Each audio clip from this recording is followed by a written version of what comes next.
Welcome to your channel with me Namrata on make it simple. तो आज जिस topic को हम सिंप्लीफाई करने वाले हैं, वीडियो का टाइटल देख के तो आप समझ ही गए होंगे। तो फिर चलिए सिंप्लीफिकेशन स्टार्ट करते हैं वैक्सीन का। तो सबसे पहले मैं थोड़ा सा ओवरव्यू बता देती हूँ कि जो वैक्सीन्स होते हैं उनका मेन आइडिया क्या होता है, उनका कॉन्सेप्ट क्या होता है, वैक्सीन को हम बनाते क्यों हैं। ठीक है, तो अगर इसको आइडियली डेफिनेशन में बताया जाए तो जो वैक्सीन्स हैं वो बायोलॉजिकल सब्सटेंस है, ठीक है, जिसको लैब में प्रिपेयर करके ह्यूमन वेलफेयर के लिए यूज़ किया जाता है। ठीक है, तो अब जो ये बायोलॉजिकल सब्सटेंस हैं ये क्या काम करते हैं, ये जो हमारी वीक इम्यूनिटी है उसको और इम्प्रूव करते हैं। ठीक है, तो वैक्सीन का जो मेन मोटिव है वो ये है कि हमारे बॉडी की जो इम्यूनिटी जो है वो वीक हो गई है, उसको हम आर्टिफिशियली तरीके से कुछ बायोलॉजिकल सब्सटेंस का इस्तेमाल करके उसको हम अपनी बॉडी में देंगे, जिससे कि वो जो वीक इम्यूनिटी है उसको बूस्ट मिलेगा और वो ज़्यादा स्ट्रॉन्ग इम्यून सिस्टम जो है वो हमारी बॉडी को प्रोवाइड कर पाए। ठीक है, तो जो वैक्सीन्स होते हैं ये बनते क्या है, इसमें क्या यूज़ होता है, क्या ये एक दवाई होती है या फिर क्या होता है वैक्सीन्स। तो जनरल एक आइडिया है वैक्सीन्स क्या होती है। हम ये जानते हैं कि इसको हम आर्टिफिशियली तरीके से लैब में बनाते हैं, लेकिन यहाँ पे लैब के साथ साथ हमारी बॉडी का जो रिस्पॉन्स है उसको ध्यान में रखते हुए दोनों का कॉम्बिनेशन है। ये नहीं कि हमने एक दवाई बनाई उसको बॉडी में डाला और बीमारी से मुक्ति मिल गई, नहीं, इसमें दो चीज़ रोल प्ले करती है। एक हमारी खुद की बॉडी का जो सिस्टम है वो बहुत ही इंपॉर्टेंट रोल प्ले करता है, दूसरा जो हम सब्सटेंस बाहर से उसको प्रोवाइड करा रहे हैं। ठीक है, तो हम करते क्या है, हम जिस बीमारी को हमें ठीक करना होता है, ठीक है, उससे रिलेटेड जो हमारा पैथोजेंस होते हैं, चाहे वो बैक्टीरिया हो, वायरस है या जो भी हो, उसके सब्सटेंस को हम लेते हैं और उसको हम बॉडी में इंजेक्ट करते हैं। ठीक है, तो यहाँ पे क्वेश्चन ये होगा कि हम जो चीज़ ऑलरेडी डिजीज कॉज कर रहा है उसको हम अपने बॉडी में डाल रहे हैं, ऐसा कैसे, और फिर उससे हमारी बॉडी को क्या हार्म नहीं होगा, हमें वो बीमारी नहीं होगी। तो इसका जवाब ये है कि जब हम लैब में उसको प्रिपेयर कर रहे हैं तो इस चीज़ का ध्यान रखते हैं कि उसमें जो विरुलेंस फैक्टर है, जो टॉक्सिक सब्सटेंस है, उसको यहाँ पे इनएक्टिव कर दिया जाता है टोटली।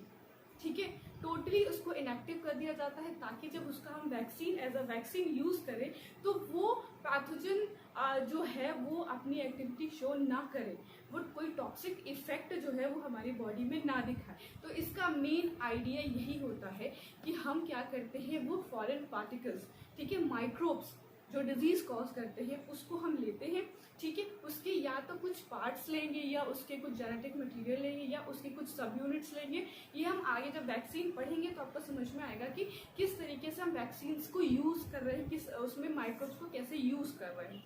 ठीक है, तो हमने सब्सटेंस लिया, ठीक है, उसको लैब में इनएक्टिव किया, ठीक है, कुछ केमिकल्स के थ्रू या हीट के थ्रू या रेडिएशन के थ्रू, जिस भी तरीके से उसकी अलग अलग टेक्निक्स है, तो उस हिसाब से हम उसको इनएक्टिव करते हैं लैब में। उसके बाद यहाँ से सेकेंड स्टेप चालू होती है। ठीक है, उसके बाद उसको हम डायरेक्टली ह्यूमन में तो डालते ही नहीं, उसको बहुत सारे ट्रायल और बहुत सारे फेजेस से होकर गुजरना पड़ता है, जिसमें डिफरेंट टाइप के होस्ट में उसको इंसर्ट कराया जाता है, उसको देखा जाता है इसका साइड इफेक्ट क्या है, क्या वो वही इफेक्ट कर रहा है जैसा कि हम चाह रहे हैं, क्या वो इम्यूनिटी प्रोवाइड करवा रहा है कि नहीं करवा रहा है, ये सब कुछ देखने के बाद ही ह्यूमन्स में उसका ट्रायल होता है। ठीक है, तो यहाँ पे हमने सारी स्टेजेस को पार करके अब ह्यूमन में देख रहे हैं। तो अब ह्यूमन में ये जो वैक्सीन है जो हमने लैब में प्रिपेयर की है वो कैसे इम्यूनिटी बढ़ाती है हमारी बॉडी में।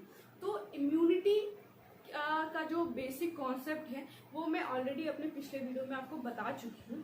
तो आप सबसे पहले इम्यूनिटी को ठीक से समझ लें, उसका बेसिक जो कॉन्सेप्ट है उसको समझ लें, तो वैक्सीन समझना बहुत ही ईजी पड़ेगा। तो प्लीज़ बिना इम्यूनिटी को समझे वैक्सीन पे ना, ठीक है, और वीडियो की लिंक आपको नीचे डिस्क्रिप्शन बॉक्स में सब मिल जाएंगे, तो आप वहाँ से एक बार इसको देख लें। तो जैसे कि हमारी बॉडी कैसे रिएक्ट करती है फॉरेन पार्टिकल्स के अगेंस्ट, तो जैसे ही हमारी बॉडी के अंदर कोई भी मतलब अननोन ऑब्जेक्ट, ठीक है, फॉरेन पार्टिकल जिसको हम बोलते हैं, वो बॉडी में जब एंटर करता है तो हमारी जो बॉडी की जो इम्यून सिस्टम है वो एक्टिव हो जाती है।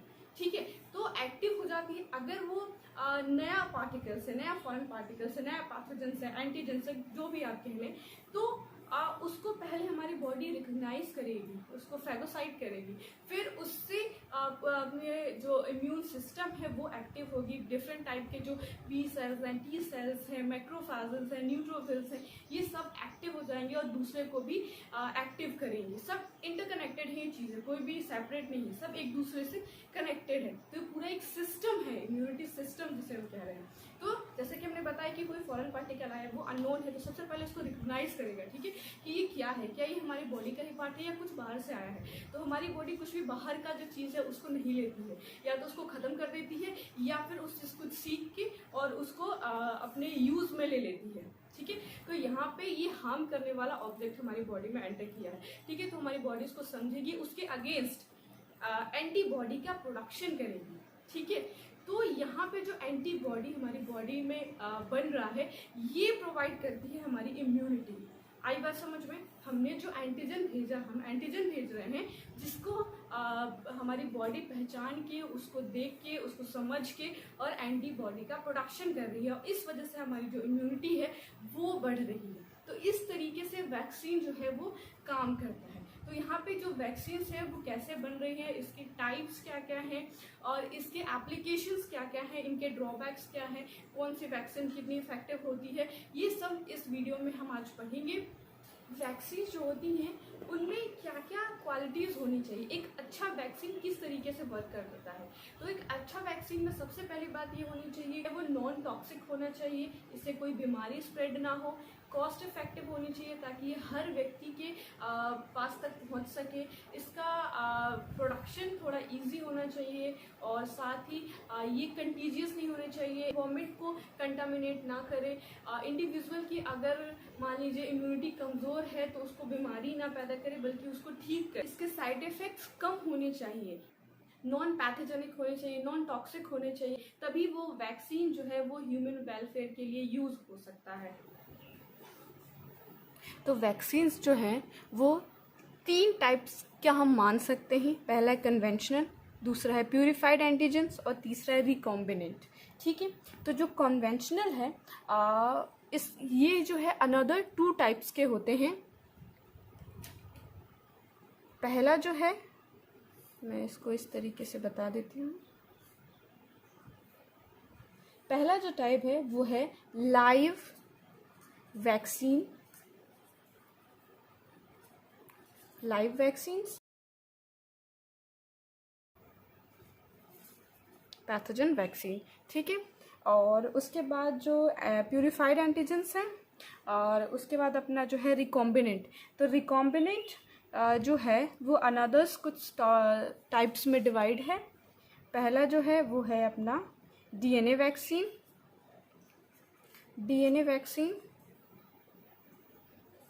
उसके बाद है सब यूनिट वैक्सीन, उसके बाद क्या है सब unit vaccine,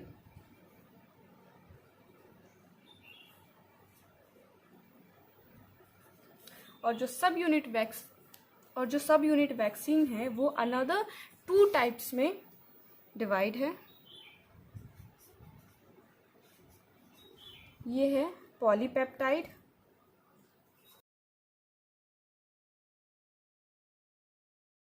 whole protein molecule वाले वैक्सीन। जो कन्वेंशनल वैक्सीन है इसे एटेन्यूएट वैक्सीन्स भी कहते हैं। इसमें होल ऑर्गेनिज्म जो है वो यूज़ हो रहा है, ठीक है, और वो या तो लिविंग स्टेट में होगा या इनएक्टिव फेज में होगा। तो इसमें इस तरीके के वैक्सीन्स का हम उपयोग करते हैं जिसमें कि जो ऑर्गेनिज्म है वो पूरा साबुत लिया जा रहा है, ठीक है। प्यूरिफाइड वैक्सीन्स वो होंगी जो एंटीजेंस को माइक्रोब से प्यूरिफाई करके निकाला गया है, ठीक है। इनमें भी वही चीज़ लागू होगी कि इनके जो पैथोजन और टॉक्सिसिटी वाले जो सब्सटेंस है उसको इनएक्टिव करके फिर एज अ वैक्सीन यूज़ किया जाएगा। रिकॉम्बिनेंट, ठीक है, तो यहाँ पे जो रिकॉम्बिनेंट वर्ड यूज़ हो रहा है ये डीएनए रिकॉम्बिनेंट से लिया गया है, ठीक है। तो यहाँ पे जो वैक्सीन की प्रिपरेशन है वो डीएनए रिकॉम्बिनेशन टेक्नोलॉजी की हेल्प से प्रिपेयर की जा रही है। इसके अंतर्गत देख रहे हैं डीएनए वैक्सीन और सब यूनिट वैक्सीन। वैक्सीन। तो इसमें सब यूनिट्स का क्या मतलब है, यहाँ पे हम डीएनए की कुछ पार्ट्स का इस्तेमाल हम कर रहे हैं, पूरा होल ऑर्गेनिज्म यूज़ नहीं कर रहे हैं। या तो उसका जेनेटिक मटेरियल होगा या फिर माइक्रो ऑर्गेनिज्म के कुछ सब यूनिट्स होंगे, उसके पार्ट्स हो सकते हैं जिसका एज अ वैक्सीन हम यूज़ करेंगे। तो जैसा कि हमने बताया जो कन्वेंशनल वैक्सीन है उसमें हम होल पैथोजेंस जो है वो यूज़ करते हैं। अब ये जो होल पैथोजन है वो या तो लाइव स्टेट में होगा या फिर डेड स्टेज में होगा, ठीक है। मोस्टली जो वायरस एंड बैक्टीरिया होते हैं इनका जो हम वैक्सीनेशन यूज़ करते हैं वो डेड फेज में ही होते हैं, ठीक है। अब जो लाइव जो वैक्सीन है उसको हम कैसे प्रिपेयर करते हैं तो हम पहले वो देख लेते हैं। यहाँ पे हमने लिया लाइव एटेन्यूएट या फिर हम इसको बोल सकते हैं लाइव वैक्सीन, ठीक है। तो इन माइक्रोब्स हैं वो लिविंग स्टेट में कंटेन करते हैं, ठीक है। लेकिन यहाँ पे बात क्या होती है कि उनका जो विरुलेंट फैक्टर जो होता है उसको हम इनएक्टिव कर देते हैं जिससे कि वो डिजीज़ कॉज ना कर सके, ठीक है। मतलब कि हमारा जो माइक्रोब्स में विरुलेंट फैक्टर है उसको लैब में हम उसको क्या करते हैं इनएक्टिव कर देते हैं जिससे वो एविरुलेंट बन जाता है,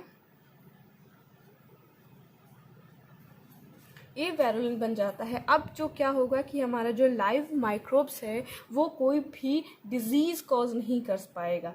तो अब ये सेफ है एज अ वैक्सीन यूज़ करने के लिए। समझ में आई बात कि जो हमारे माइक्रोब्स हैं उनकी जो सब्सटेंस में जो भी पैथोजेंस जो होंगे, जो एंटीजेंस है जो कि डिजीज़ कॉजिंग के लिए मेन जिम्मेदार होते हैं, उसको हमने लैब में इनएक्टिव कर दिया है। अब इसकी वजह से क्या होगा कि हम उसे एज अ वैक्सीन यूज़ करेंगे तो वो जो है वो कोई भी डिजीज़ कॉज नहीं करेगा। ये हमारा कोई टाइप का वायरस या बैक्टीरिया कोई भी एक माइक्रोब्स है, ठीक है। तो अब इसके हमको एज अ वैक्सीन यूज़ करना है तो हम इसको क्या करेंगे, इसको लेंगे, इसका कल्चर करेंगे और इसको सबसे पहले हम एविरुलेंट करेंगे, ठीक है। हीट या फिर रेडिएशन या फिर कोई केमिकल की प्रेजेंस में इनका जो है जो टॉक्सिक इफ़ेक्ट है उसको हम कम कर देंगे, ठीक है। तो इसको हमने एविरुलेंट बनाया और अब ह्यूमन में एज अ वैक्सीन ये यूज़ करने के लिए जो है वो रेडी है।